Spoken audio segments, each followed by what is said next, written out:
So this is part A of the Khoodeelaar television channel, Khoodeelaar television channel, being broadcast from London at 11:40 hours GMT on Thursday, the 20th of January 2022. And this is a diary published by Alistair Campbell and the New European, which has got a piece on the front page, Shame of Britain. But it's mainly it's a piece about the cruelty being meted out by the British government to migrants. And of course, the picture in the center of this montage is the picture of Andrew kind of holding Boris Johnson in the way that he held Virginia Roberts.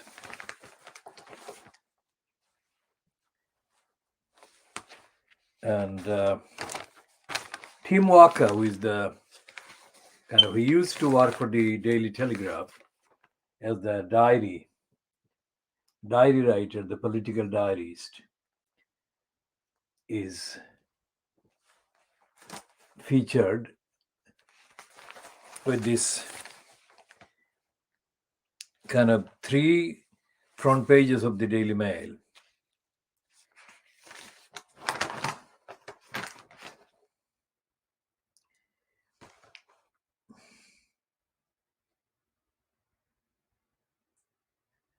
And there is a piece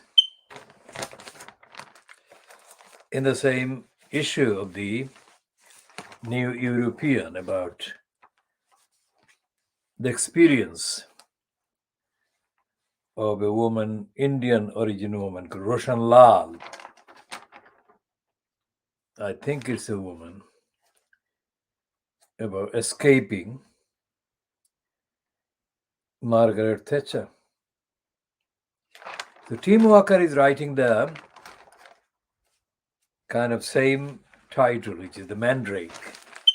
He used to write under the name Mandrake for the Telegraph. So let's see a bit of what he's saying. And he's saying that he welcomes people to send him tips. Now, the Daily Mail insiders have somewhat tastelessly talked of the toppling of the progressive Gordy Gregg as editor being followed by a period of grim and pointless fundamentalism, not unlike the Taliban retaking Kabul.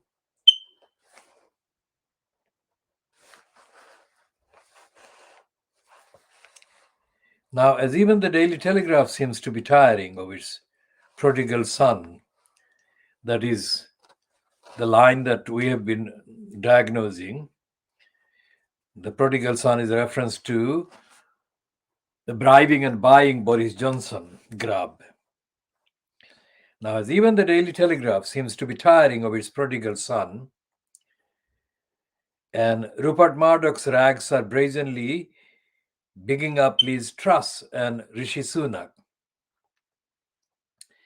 Paul Dacre and his trusty lieutenant Ted Verity are making one last stand for Boris Johnson. The Daily Mail recently laid into all those attacking Johnson for his lying.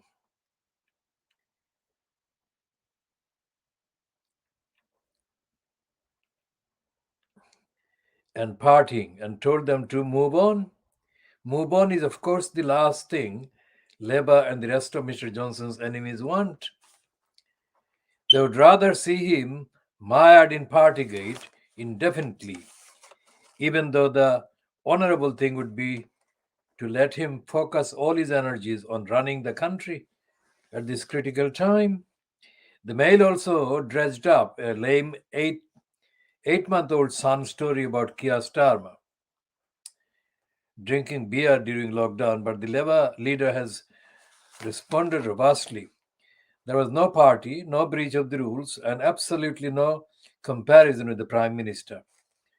Starmer said of the sparsely attended break for snacks in a constituency office. A number of his MPs have been saying the Mail front pages smacked of desperation.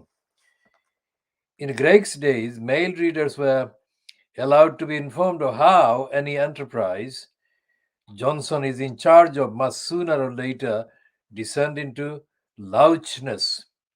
In 2019, when Johnson was at the center of another scandal, Gropegate rather than Partygate, journalist Richard Kay wrote about Johnson's time as editor of the Spectator and how, on his watch, the magazine degenerated into a veritable hotbed, hotbed, hotbed of intrigue and infidelity, casual affairs, and sexual shenanigans. Richard Kay detailed how Johnson had attempted to grope his co-worker, Charlotte Edwards, during a private lunch at the magazine's office.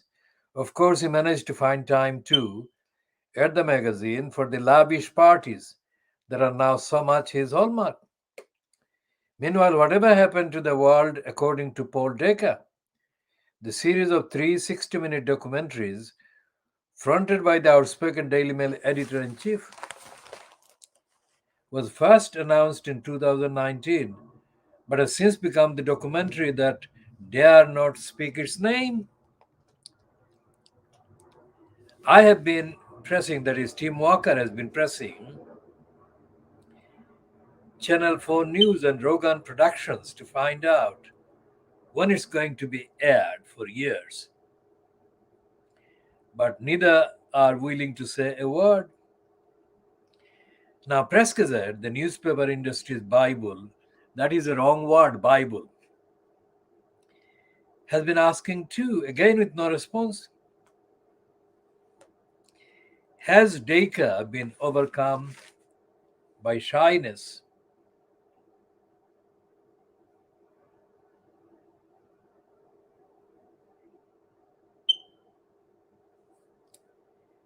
And here is a plug for himself, that is Tim Walker.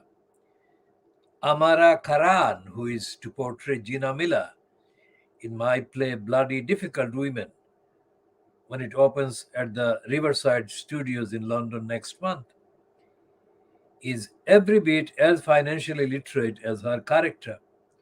She quit investment management, also Miller's line of work, to pursue a career in acting.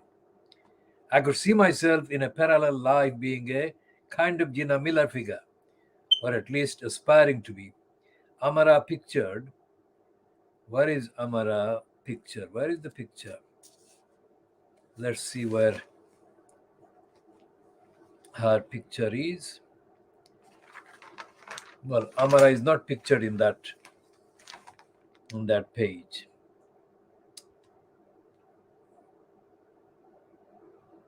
Okay, so tells the stage. Okay, the stage magazine is a separate one altogether. She works in the city. I worked in the city. She is a mom. I'm a mom. We both have a kind of colonial background and a respect for British values that comes with that. There are a lot of similarities. Now, there she gives away the mental slavery game. I mean, how can she say respect for British values and comes the colonial background and the respect for British values that comes with that? I mean, colonial values and colonial background and British values and all the rest of it. So I give up reading Tim Walker's Mandrake on page 13 of the New European, which costs £3.50 this morning.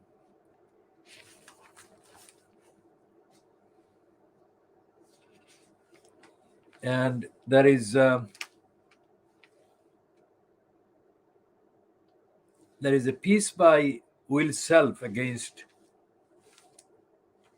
the Brexiteer lunatic Mark Francois. And many people commented, including ourselves, about that particular appearance on the BBC kind of program hosted by this person.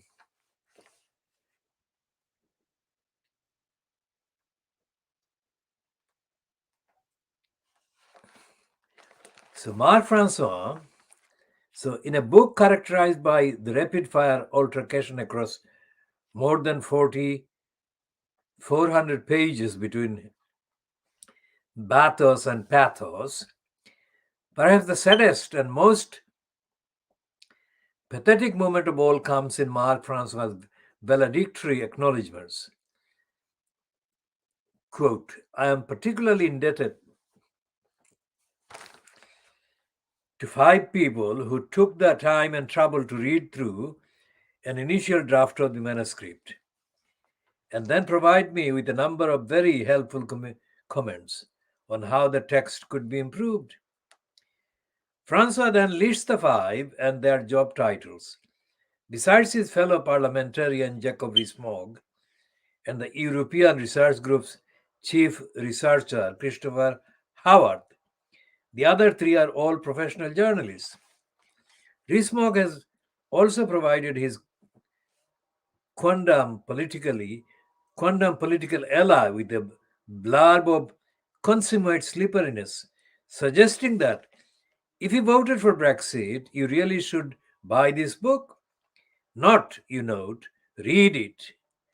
And indeed, it seems pretty unlikely that Rees-Mogg and Howard, let alone the 3 pro scriveners, sampled more than a page or 2 of this maguzlam or searched a digitized version of the text in order to check a fact or their own mentions for the because the first thing to be said about Spartan victory is that it's both appallingly written and hasn't been copy edited at all.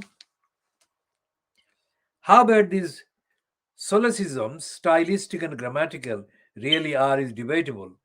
That Francois should be unable to spot myriad literals, typos, misspellings, and egregious repetitions in his own text is perhaps excusable. Even we who make our living reading and writing can become astonishingly word blind when it comes to our own copy in particular. For typos, for tyros, is it tyros or typos he means? For tyros, it's far worse, which explains, among other reasons, why publishers exist. But here is the pathos. Poor little self-publishing Mark, before sending this, his magnum and odds-on only opus to the press, didn't have one friend or colleague close or caring enough to prevent him becoming a laughing stock. Because this is illiteracy on parade. And anyone competent in these matters who'd actually scanned the book for more than a few minutes would have told him.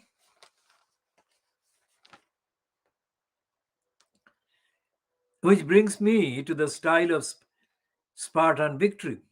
I'd wager that Francois is a fan of J.K. Rowling because, in common with the ruling mistress of crap English, in common with the ruling mistress of crap English prose, he leans heavily on adverbs as modifiers. Well, not adverbs, just the one. Ironically, which appears no fewer than 33 times in Spartan victory. By comparison, there are only 5 instances of sadly and none at all of happily. I'm a great proponent of the one word school of literary criticism. Most writers can't help cleaving to one term which, through repetition, acts as a strange sort of synec- sin cinch dosh of their worldview. For Lewis Carroll, it was curiously. For Fyodor Dostoevsky, ecstasy. But for Mar Francois, it's ironically not that he knows how to apply it correctly. Indeed, Francois rivals Alanis Morissette when it comes to wrongly ascribing irony to events that are severely bizarre, paradoxical, or coincidental, etc., etc. So I'm not going to read any more of the will self thing because I saw the exchange between him and Mar Francois on the BBC television program that I mentioned earlier. And we shall move on to the Financial Times front page, Financial Times of Thursday, the 20th of January 2022, which, not unlike most of the Free Street papers, this is about Johnson, and it's saying that Johnson has bought time. Now, this is absolutely wrong for the financial crimes, because what is happening with the position of Boris Johnson over his lying, the latest set of lying, is that he is now left with no real kind of route out of the deadlock, because Johnson is not going to stay in that post. That is for sure. And I'll tell you why. Because he's in the news. He is the news. And that cannot be sustained. He may be in the news, but he being the news is the problem with the kind of system or the kind of role of the media, Fleet Street, the broadcasting counterparts, whatever. So long as he is the news, he will fail, completely losing any relevance. That is the thing I'm saying. Despite the fact that the newspapers seem to be kind of interested in writing quite a lot of copy about Johnson being relevant, for Johnson being the news, being relevant. That's not so. And the only title in Fleet Street, the one that we call Scar, is the one that has got a measure of Johnson in that position. They're calling him Quack Quack. Oops. Now, Quack Quack is, of course, the duck. And they're saying, our lame duck prime minister still refuses to do the right thing. Quack Quack. Oops. Shamed Boris Johnson is still defying calls to quit over his lockdown party shenanigans, even after his ex-Brexit minister told him to sling his hook. That is, in the name of God, go. That is what slinging the hook is referring to. And what this Brexit minister refers to is not Boris Johnson's Brexit minister.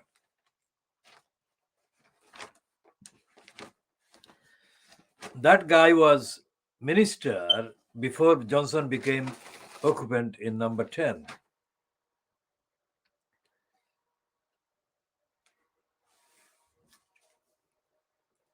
And I've got 2 pages on pages 4 and 5. And this heading runs across the 2 pages. Leader looks like lame duck after new quit call. And there is another headline, the bullish prime minister so unwise. And there is another one that is a splash one. Stay home, protect the NHS, quack.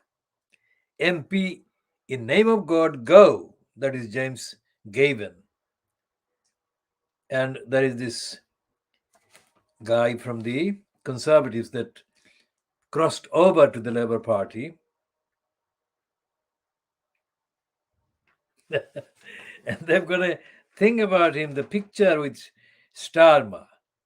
And this guy has got a bubble statement saying, I've come from Berry, not to praise him. That is that is a take on Shakespeare's.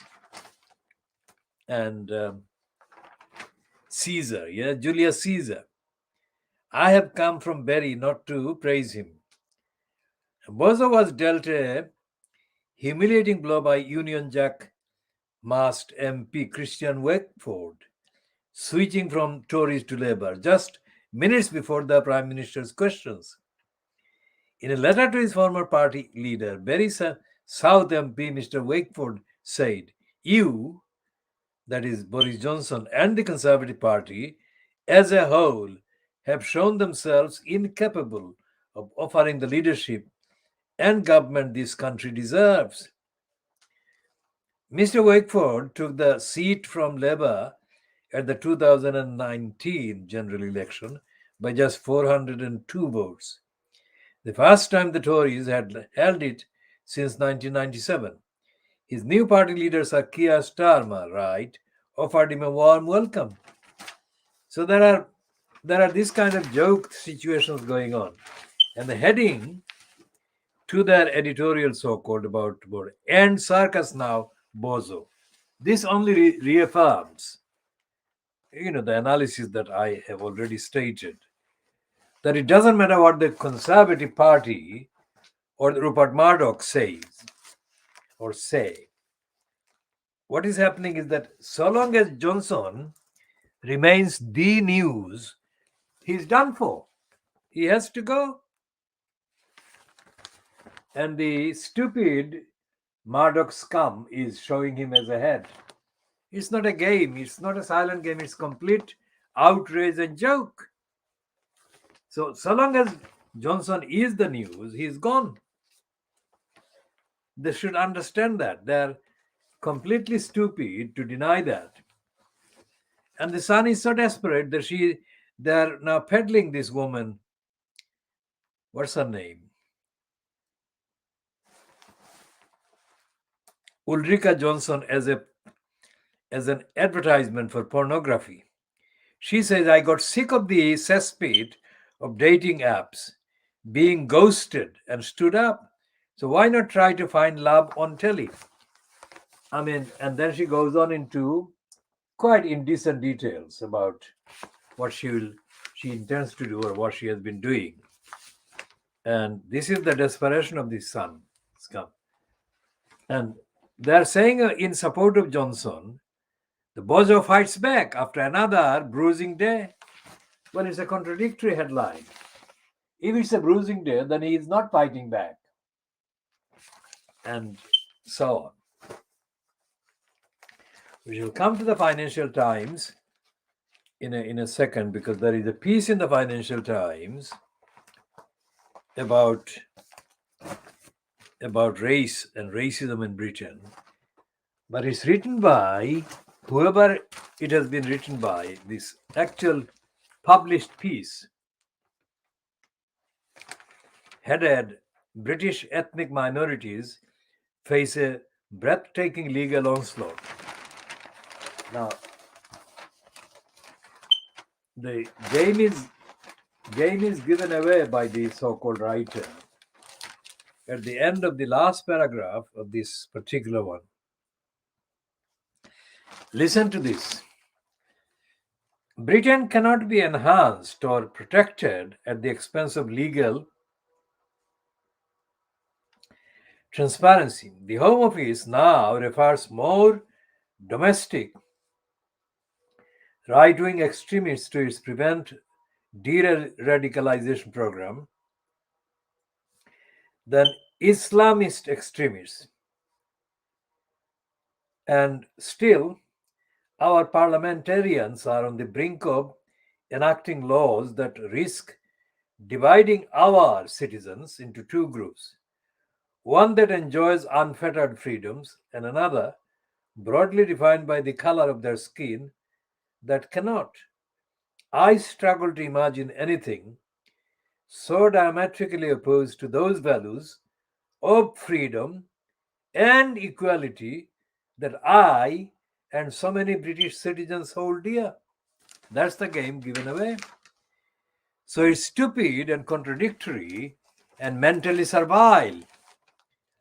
If it is British ethnic minorities face a breathtaking legal onslaught, then it has to be based on this whole idea of this onslaught has to be examined. But it is not examined in that piece. It's a piece that is written by a mentally servile person, or the piece is shown as being written or authored by a mentally servile person. This month, as a series of new bills edge closer to becoming law, ethnic minority communities across the UK face the most significant and sustained threat to their civil rights in recent memory. What rights is she referring to? It seems like the writer has got, or the alleged writer of this piece is a female.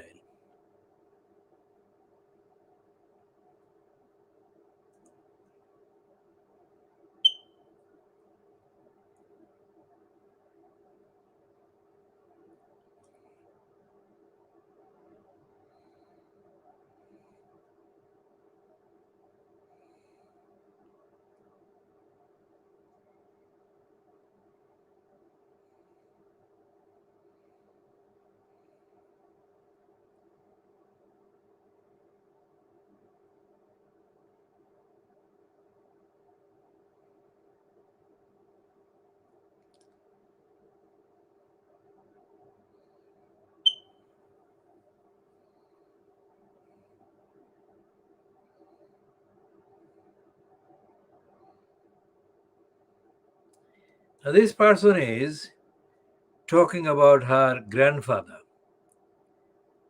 Let's read that servile paragraph.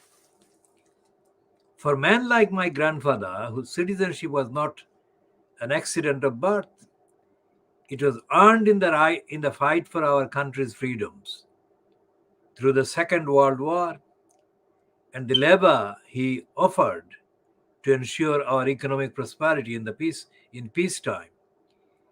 He saw himself as the beneficiary of a sacred social contract with the British state, in which his children and his children's children would inherit the privilege of the British citizenship bestowed on him.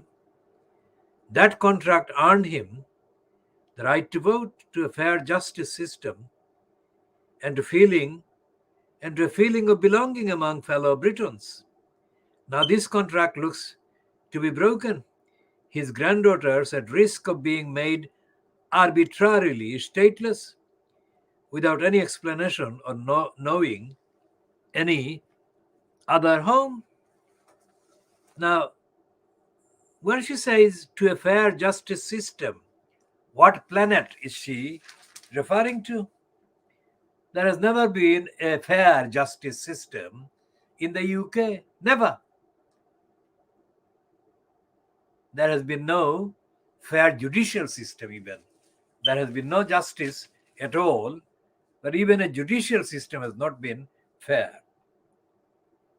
So she goes on into the next paragraph. These assaults on our sense of belonging carry scars. During the pandemic, the disproportionate number of deaths among ethnic minority people and a mistrust in the state exemplified by vaccine hesitancy in those communities prompted UK politicians to ask what lay behind this skepticism. The answer is embodied in the Borders Bill and the attempt by successive governments to impose new laws that make millions of British citizens, refugees, and migrants feel precarious and vulnerable. It was the Labour government which in 2006 first authorized the Home Secretary to strip dual nationals of their citizenship on national security or public interest grounds.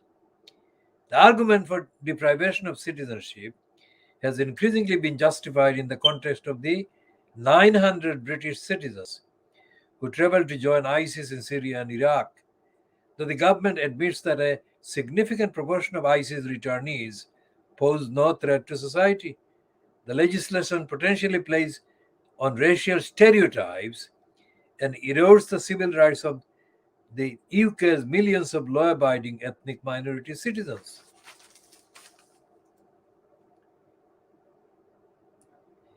So this extent of this legislative onslaught is breathtaking and follows repeated promises by ministers to address the UK's racial disparities in the aftermath of the Windrush scandal and Black Lives Matter campaigns.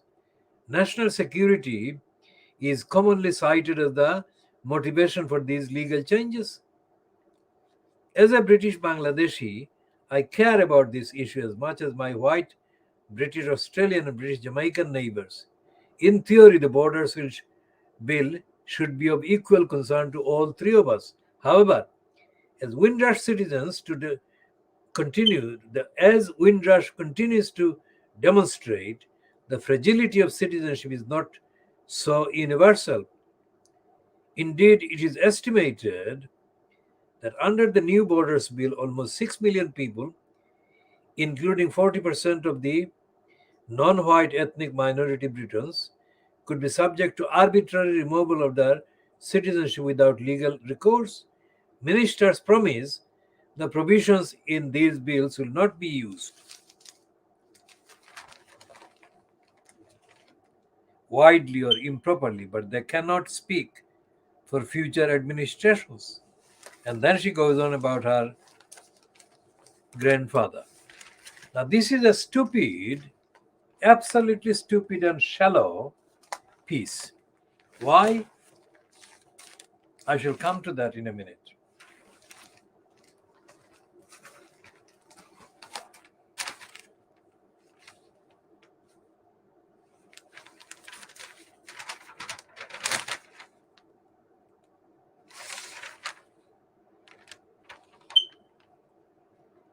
This piece is stupid because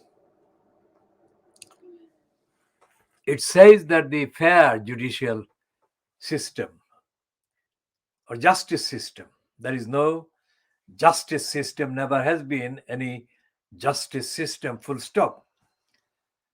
Now, what she refers to actually is to the judicial bureaucracy. Now, the judicial bureaucracy has always been racist, prejudiced, ignorant, not fit for purpose. And there has been no recourse to any judicial intervention to stop any illegal legislation. And for those who are not familiar with the constitutional law, by illegal legislation, I refer to those acts of parliament that have been passed that are in conflict with the international treaty obligations that the UK remains obliged to carry out and implement. And there are literally hundreds of contradictions between the illegally passed legislation or illegal legislations and those obligations. Now, this individual has not referred to anything international. She is confined to the internal domestic thing. It seems to me that she is being kind of prepared to be given an OBE or MBE or something like that. So therefore, she is not prepared to upset the apple cart, they upset the masters and mistresses that she owes so much to. And that is only part of the problem, because this individual is referred to as chief executive of the Runnymede Trust.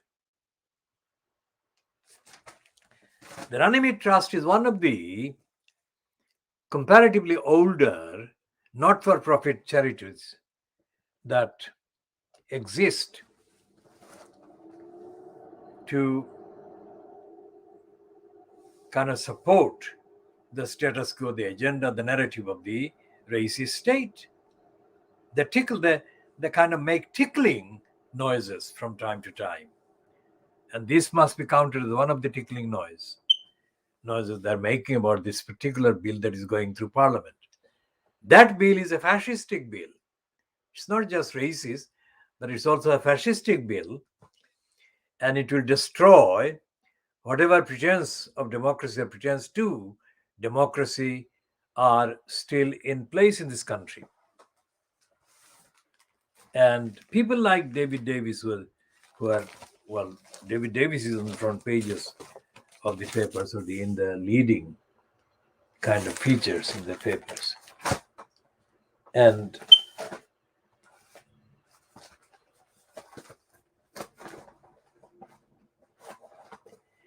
the people like David Davis don't actually spend anything like the amount of time that they should spend in monitoring, auditing, holding to account the government. Of course, he is a member of the party that is the governing party. So, on the evidence of the last, let's say 200 years, a governing party MP is not expected to hold the government to account. And David Davis has not been making any noise for quite a while now. And there is a piece, an interview by Camilla Tomini on page 5. We shall go to the interview.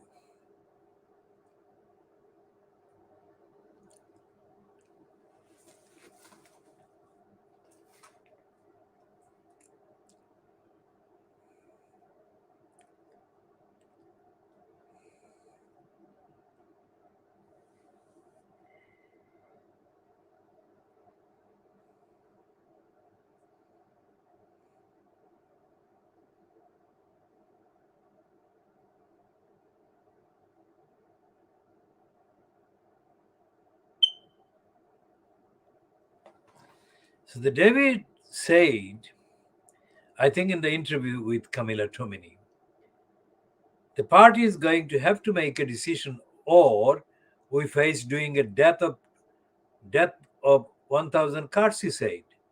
We'll have Sugre, and he will have to fire some people, and that's going to look like shifting the blame. Then we'll have to go through people being hit by higher energy bills and then having to pay more in national insurance. Those are going to be crises in their own right. And then there will be other crises because of the disorganization at number 10.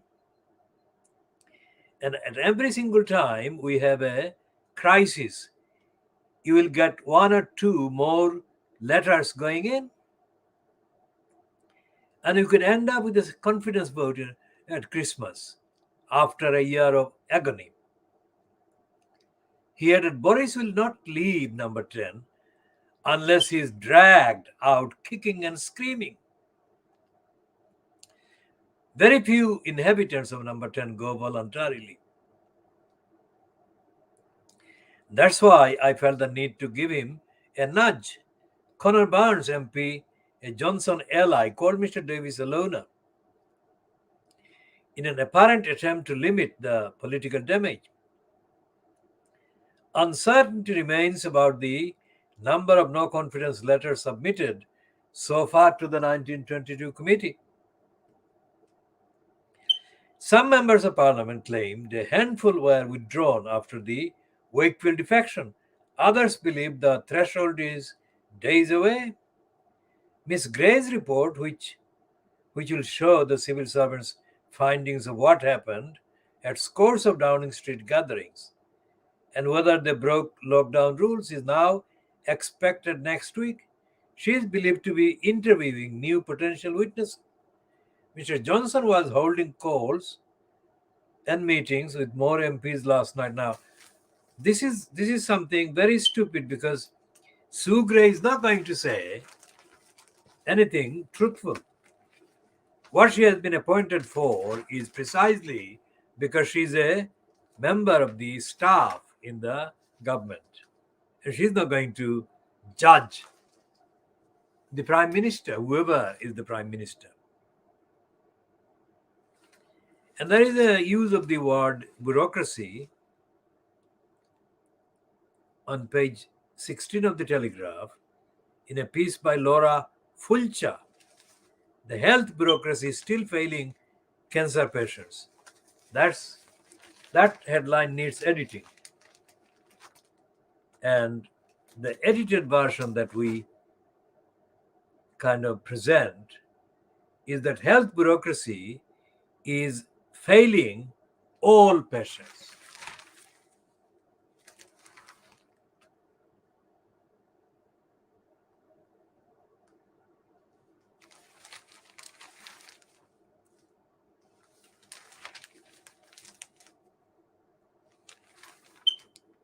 And here are the kind of big picture from the broadsheet sized Daily Telegraph of what was happening in the House of Commons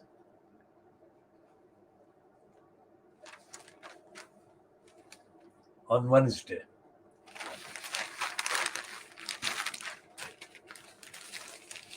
And let's say that there are several pieces written by people who appear to be,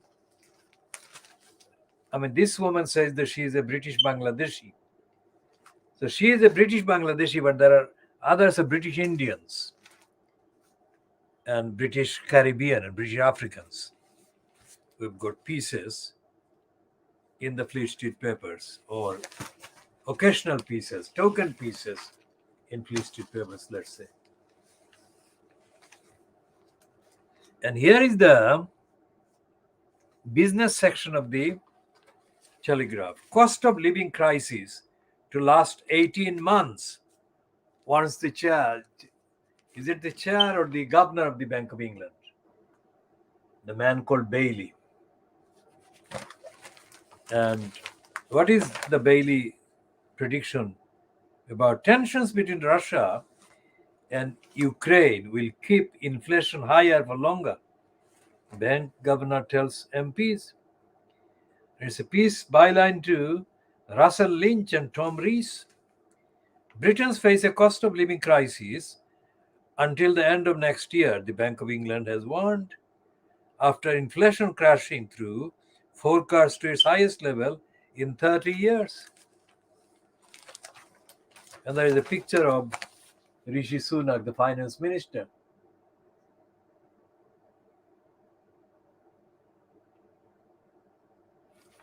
And here is a claim of sexual harassment. And that claim has led to this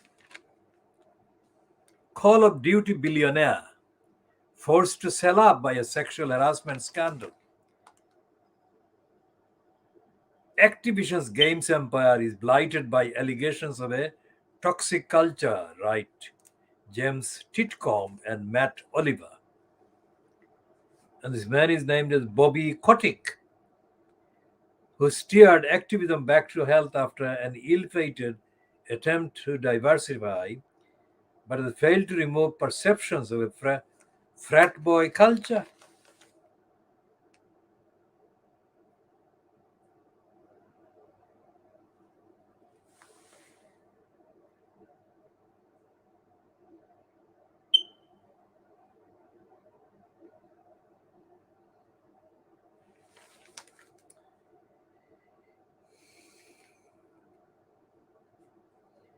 Bobby Kotick was bursting with optimism on Tuesday as he told staff about his video game company 6 69 billion, that is 51 billion pounds, sailed to Microsoft. The 58-year-old Activision Blizzard boss painted the deal as a partnership to define the future of the industry that creates endless possibilities for us. The takeover is the biggest in the gaming industry's short history, designed both to tilt the balance in Microsoft's war against Sony and allow it to leapfrog Facebook in conquering the metaverse of virtual worlds. But for Kotick and Activision, the sale may be more like an escape hatch. The Los Angeles based giant behind Call of Duty, World of Warcraft, and the smartphone gaming phenomenon Candy Crush Saga has suffered a brutal decline in its share price in the past year amid a string of sexual harassment allegations that have singled it out, even in a business notorious for less than spotless workplace cultures. The deal may be also the final chapter for Kotick, a character who has been as divisive within the industry as Activision's money spinning Call of Duty franchise has been among fretful parents. Kotick admits he does not play many games himself and has been depicted as the most hated man in video games, etc., etc. So, what this actually highlights and represents is the fact that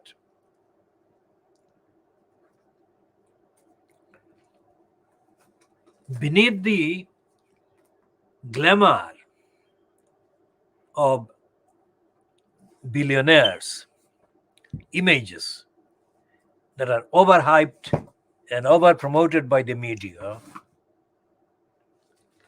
there is always a very dark and very corrupt and criminal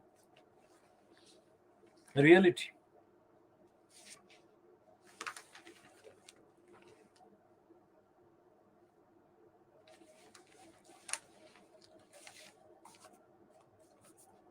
Now, this is the the Daily Mirror, which is not quite,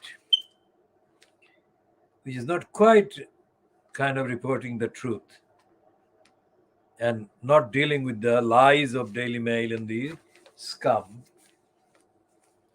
lies for Boris Johnson, but this is reporting just as kind of straight statement, quoting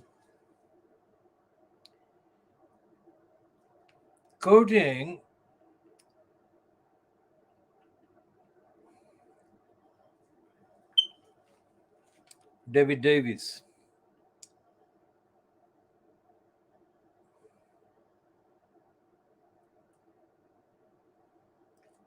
In the name of God, go.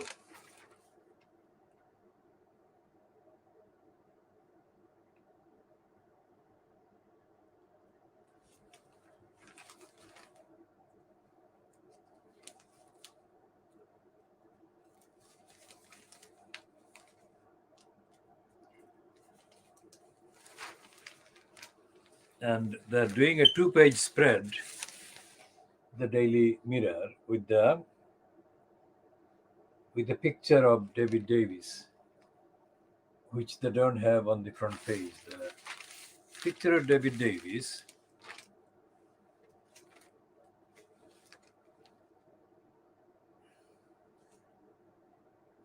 that is described as Tory bigwig.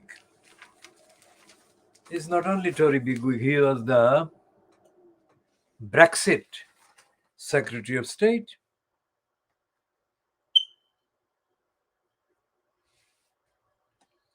And there is another two-page spread on the same phenomenon of Boris Johnson refused to go.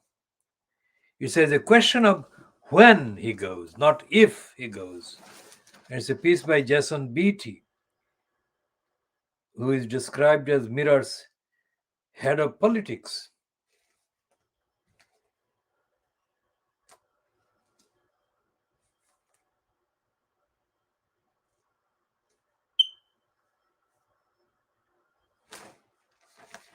And their editorial piece says games up for Tories.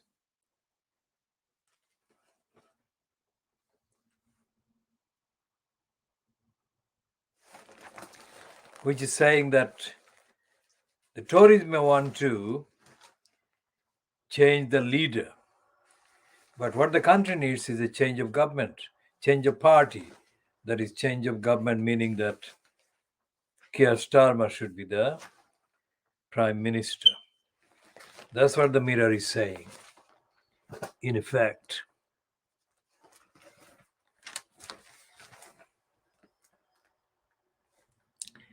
And as a kind of denial of the reality that is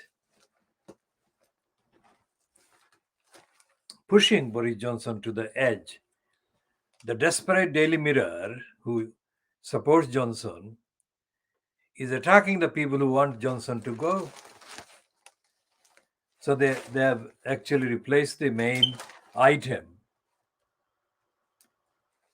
with an item, a sub-story like creating sympathy for Carrie Simmons and Boris Johnson that their children recently caught COVID.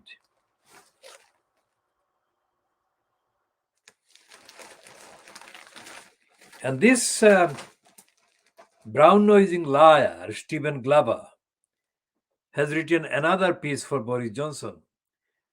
Read the heading. I'm not blind to the PM's faults, but fractious and hysterical Tories need to calm down before they land us with Keir Starmer. That gives the game away. Now, he is, of course, in denial of the fact that Keir Starmer is the political murderer of the Labour Party.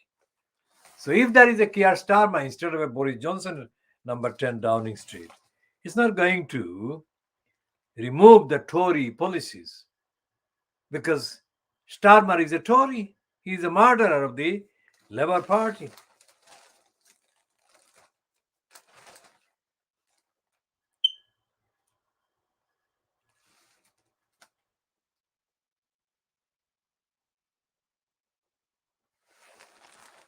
And there are attacks on the migrants and denial of the truth about the UK breaking international treaty obligations.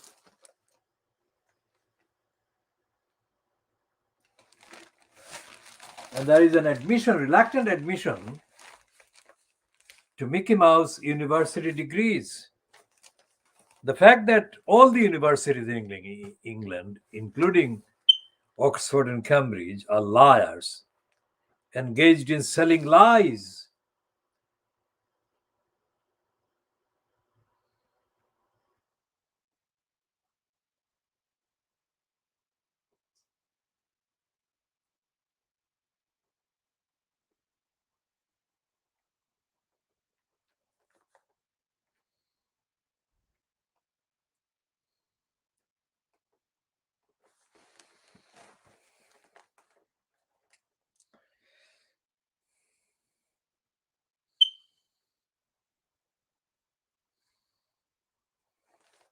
Now, here is a rare piece about Conservative minister resigning. Boris Johnson's not my fault defense contrasts with Foreign Secretary Lord Carrington's resignation after taking the blame for the 1982 invasion of the Falklands. The disgrace must be purged, he explained. The person to purge, it should be the minister in charge. That was me. Carrington, who died in 2018, lived just long enough for Boris's resignation as Foreign Secretary. Recalls his biographer Carrington fading was whispered the news of Boris's going. He smiled broadly and within an hour went himself. So even Carrington was happy to hear any news that Boris Johnson was sacked.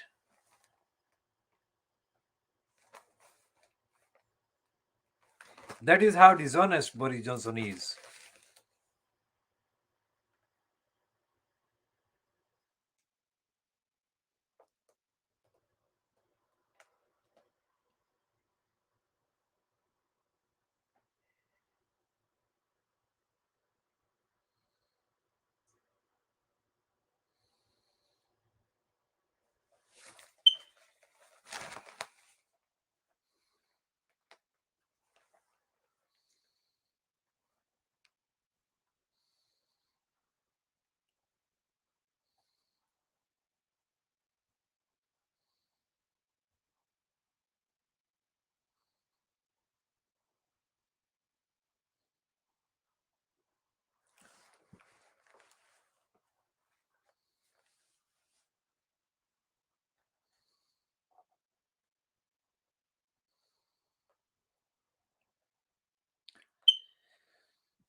So all the newspapers are full of kind of items, either false or misleading or servile.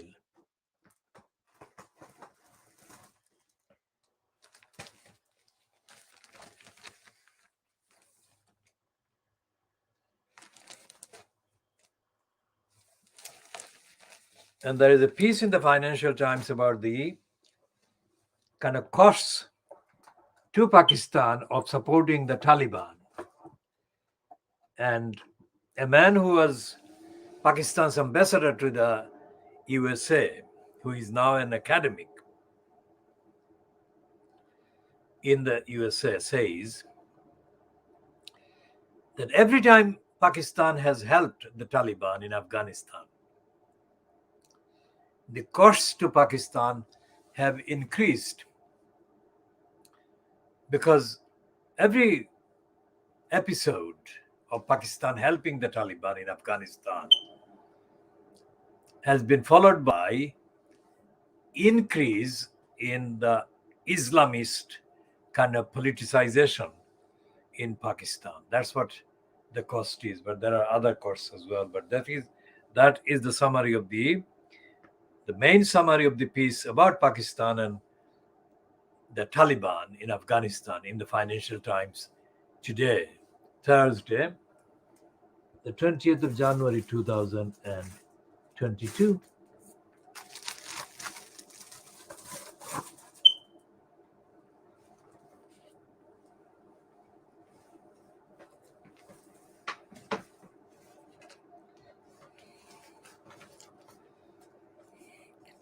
So we shall be bringing to an end this particular edition. It's just over an hour, I think, long, but it may be a different length because I'm not